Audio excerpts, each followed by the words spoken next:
বলবো আজকে এখানে যারা আছি স্মার্ট ভ্যালু যদি আমাকে সাকসেসফুল হতে হয়, তো আজকে দেখো যেভাবে আমাদেরকে ট্রেন করা হচ্ছে, যেভাবে আমাদেরকে শেখানো হচ্ছে, আমাকে ঠিক সেইভাবে আমাকে শিখতে হবে। একদম সিম্পল ব্যাপার।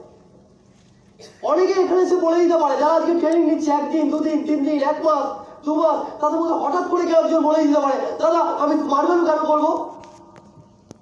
আর যদি কেউ এই কথাটা বলে, তাকে আমি একটা কোশ্চেন অপোজিট সাইডে আমি করতে চাই, তুমি কেন করবে না? কেন করবে না? চলো বাদ দিলাম তুমি কেন করবে না, আমি সেটাও বাদ দিলাম। আমি একটা কোশ্চেন তোমাকে করতে চাই, তুমি আজকে যদি স্মার্ট ভ্যালু না করো, তাহলে তুমি কি করবে? কি করবে? একদম সিম্পল ব্যাপার। যদি তুমি স্মার্ট ভ্যালু না করো, তাহলে তুমি কি করবে? স্মার্ট ভ্যালু দিয়ে কি হয় সেটা আমাদের ট্রেনিং এ দেখানো হয়েছে। স্মার্ট ভ্যালু দিয়ে কি হয় এখানে সিনিয়র লিডার যারা ট্রেনিং করায় তাদের দেখে আমরা বুঝতে পারি। হ্যাঁ কি না? স্মার্ট ভ্যালু দিয়ে কি হয় এটা আমরা দেখে বুঝতে পারি। আরে ভাই, এখানে বসে থাকা প্রত্যেকটা ছেলে মেয়ে এখানে যারা বসে আছে, কি টাকা পাবো না পাবো, কত ইনকাম করবো না করবো, কত গাড়ি হবে বাড়ি হবে, ওটা পরে ব্যাপার। এখানে বসে থেকে এক একটা ছেলেমেয়ের মধ্যে একটা ড্রিম তৈরি হয়ে গেছে, আগামী কয়েক বছরের মধ্যে স্টেজে গিয়ে ট্রেনিং করাবো, এটার জন্য স্মার্ট ভ্যালু করা দরকার। আমার মনে হয় এটা একটা মানুষ সারা জীবন কাজ করে, নিজের জীবনের স্টোরি, সারা জীবনের স্টোরি, কিন্তু এই স্টোরিটা কাউকে বলে যেতে পারে না।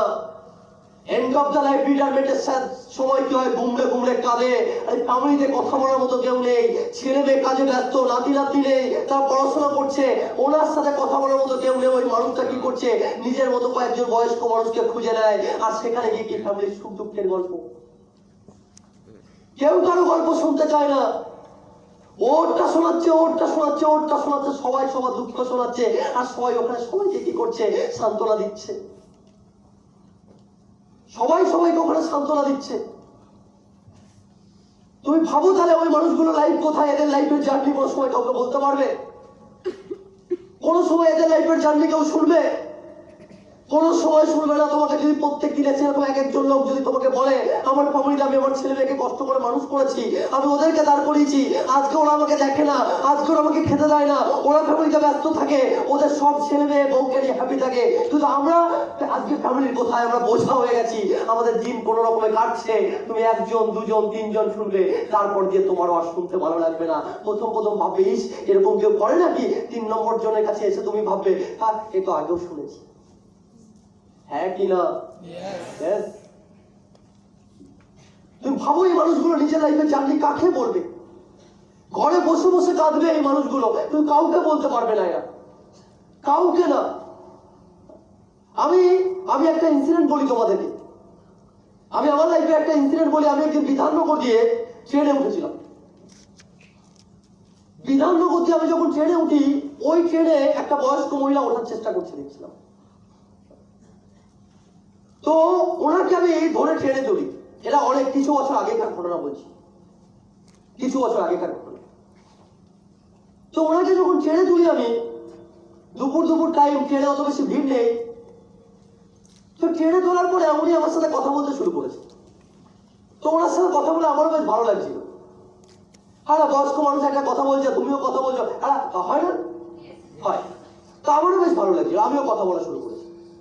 তো আমাকে বললো তুমি কোথায় থাকো? তো আমি বললাম আমি দমদম ক্যান্টনমেন্টে থাকি। আমিও জিজ্ঞাসা করলাম আপনি কোথায় যাচ্ছেন? বলছে আমি দমদম ক্যান্টনমেন্টে যাচ্ছি। আর ওখানে কি রিলেটিভ আছে, কেউ আছে? বলছে না, আমি ওখানেই থাকি। তো আমি জিজ্ঞাসা করলাম হঠাৎ করে আপনি কোথায় থাকেন? তো উনি একটা অ্যাড্রেস বলল। তো যখনই অ্যাড্রেস বললো আমার বলতে দেরি হলো না উনি কোথায় থাকেন। আমাদের এখানে একটা বৃদ্ধাশ্রম আছে স্বপ্ননীল বলে, তো উনি ওই বৃদ্ধাশ্রমে থাকেন। তো উনি যখনই বললো, আমি বললাম তাহলে আপনি এখানে কি করতে এসেছিলেন? ডক্টর দেখাতে এসেছিলেন, কোনো কাজে এসেছিলেন? বলছে না, এখানে আমার ছেলে থাকে, তার বউ থাকে, আর আমার